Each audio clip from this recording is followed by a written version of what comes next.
મિત્રો, વાર્તા સાંભળીને તમારા હોશ ઉડી જશે। મિત્રો, મારું નામ અલીના છે। હું વસ્ત્રાલની છું। હું 25 વર્ષની છું। મારા લગ્ન થઈ ગયેલા છે। મારા ઘરમાં મારા સાસુસરા, જેઠ-જેઠાણી ને જેઠાણીનો એક છોકરો હતા, જેની ઉંમર 2 વર્ષ હતી। આટલા લોકો અમે સાથે રહેતા। મારા પતિ વડોદરાની અંદર નોકરી કરતા હતા। તે 6 મહિને આવતા અને અઠવાડિયા સુધી મારી સાથે રહેતા। તેના ગયા પછી મને તેની ખૂબ જ યાદ આવતી। થોડા સમય પછી મારા જેઠજી પણ મજૂરી કામ માટે બહાર જતા રહ્યા। એક દિવસ મારી જેઠાણીજીએ મને પૂછ્યું, અલીના, હવે તારો પતિ 6 મહિના પછી આવશે અને તારા જેઠ લગભગ 2 મહિના પછી આવશે, તો આટલા સમયે તું શું કરીશ? મેં તેને કહ્યું, હું શું કરું? તો મારા જેઠાણીજી બોલ્યા, સારું, તો મારે જ કંઈ કરવું પડશે। આટલું કહીને તે ત્યાંથી જતી રહી। હું આખો દિવસ વિચારતી રહી કે મારી જેઠાણીજી કરવા શું માંગે છે। સાંજે મારા સાસુસરા ભોજન કરીને સૂવા માટે જતા રહ્યા। મેં અને મારી જેઠાણીજીએ રસોડાનું બધું કામ પૂરું કર્યું અને હું મારા રૂમમાં સૂવા માટે જતી રહી। રાતના લગભગ 1 વાગ્યા હતા। હું પાણી પીવા માટે જાગી। મારી બોટલમાં પાણી ખૂટી ગયું હતું, એટલે હું રસોડાની અંદર પાણી પીવા માટે ગઈ। ત્યારે મારી જેઠાણીજીના રૂમમાંથી વિચિત્ર અવાજ આવતો હતો। હું વિચારવા લાગી કે આટલી મોડી રાતે મારા જેઠાણીજી શું કરતા હશે। હું દરવાજો ખોલીને જોવા માંગતી હતી કે અંદર શું થઈ રહ્યું છે, પરંતુ દરવાજો બંધ હતો। હું બહાર ગઈને બારીમાંથી જોવા લાગી। મારી જેઠાણીજી અંદર કંઈ કરી રહી હતી, પરંતુ અંદર બીજું કોણ હતું? હું વિચારવા લાગી। મેં જોવાની ઘણી કોશિશ કરી, પરંતુ મને કોઈ દેખાતું નહોતું। પછી હું મારા રૂમમાં પાછી આવી ગઈ અને સૂઈ ગઈ, પરંતુ આખી રાત મને ઊંઘ ન આવી। વહેલી સવારે મેં ચા બનાવીને પીધી અને પછી બીજા કામ ઉપર લાગી ગઈ। થોડીવાર પછી જમવાનું બનાવ્યું, કપડાં ધોયા અને ઘર સાફ કર્યું। ઘરનું બધું કામ પૂરું કર્યા પછી હું બપોરે ફ્રી થઈ ગઈ। બપોરે જમ્યા પછી મારા સાસુ અને મારા સસરા આરામ કરવા માટે પોતાના રૂમમાં જતા રહ્યા। તે સમયે મેં મારી જેઠાણીજીને કહ્યું, મારે તમને એક વાત પૂછવી હતી। મારા જેઠાણીજીએ કહ્યું, હા પૂછો। મેં કહ્યું, ગઈ રાતે તમારા રૂમમાંથી મને વિચિત્ર અવાજ આવી રહ્યો હતો। તો મારી જેઠાણીજી બોલ્યા, અલીના, તને તો ખબર છે કે મારા પતિ અત્યારે કામ માટે બહાર ગયા છે। મને શેની જરૂર હોય છે તે તું પોતે પણ સમજી શકે છે, કારણ કે તું તો સમજદાર છે। તારે પણ જરૂર હોય તો તું પણ તેને બોલાવી શકે છે। મેં તરત જ કહ્યું, મારે પણ જરૂર છે। મારા જેઠાણીજી કહેવા લાગ્યા કે આજે હું તેને બોલાવીશ ત્યારે તું તારી નજરેથી જોઈ લેજે। હવે હું રાત પડવાની રાહ જોવા લાગી। મેં ખૂબ જ મુશ્કેલીથી મારો દિવસ પસાર થયો।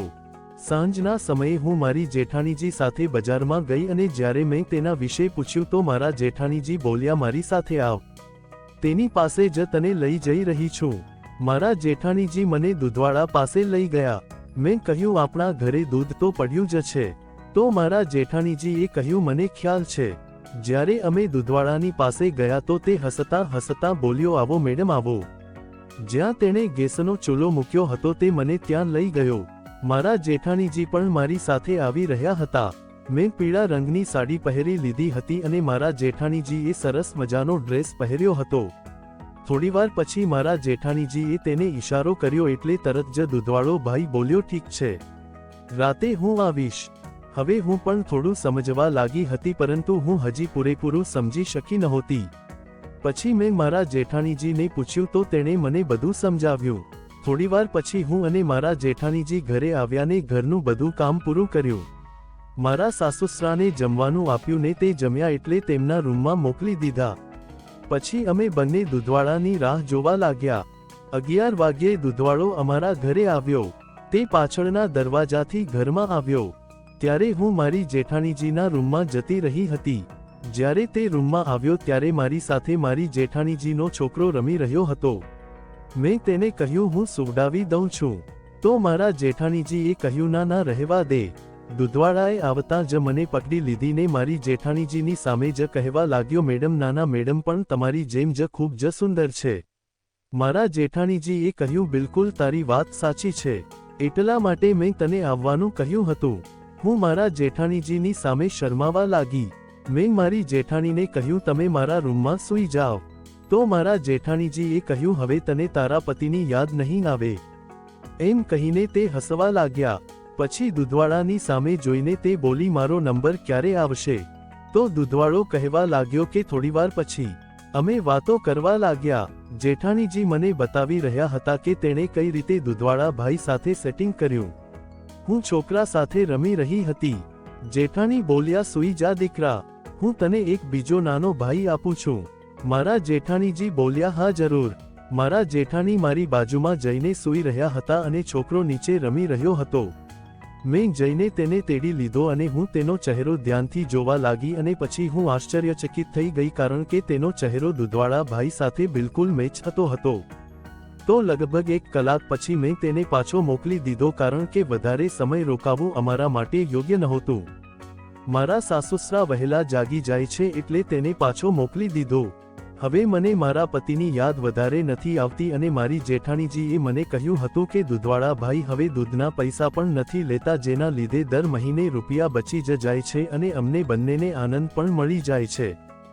આગલા દિવસે ફરી દૂધવાળા ભાઈ આવ્યા ત્યારે હું એકલી હતી. તે રાત્રે આવ્યા ત્યારે હું રૂમમાં બેઠી હતી. તે આવ્યા મારી પાસે અને કીધું કે ચાલો ટાઈમ થઈ ગયો છે, આપણો કાર્યક્રમ શરૂ કરીએ. તો મેં કીધું કે ચાલુ કરો. તો દૂધવાળાએ મને પકડી અને ગળે લગાડી. મને ટેબલ પર બેસાડી મારી સાથે રમી રહ્યા હતા. મને પણ આનંદ આવી રહ્યો હતો. પછી મેં કીધું, હવે રહેવા દો, મેઇન કાર્ય ચાલુ કરો. પછી અમે ક્રિકેટ રમવાનું શરૂ કર્યું. તે દૂધવાળો તો ટોપનો ખેલાડી હતો.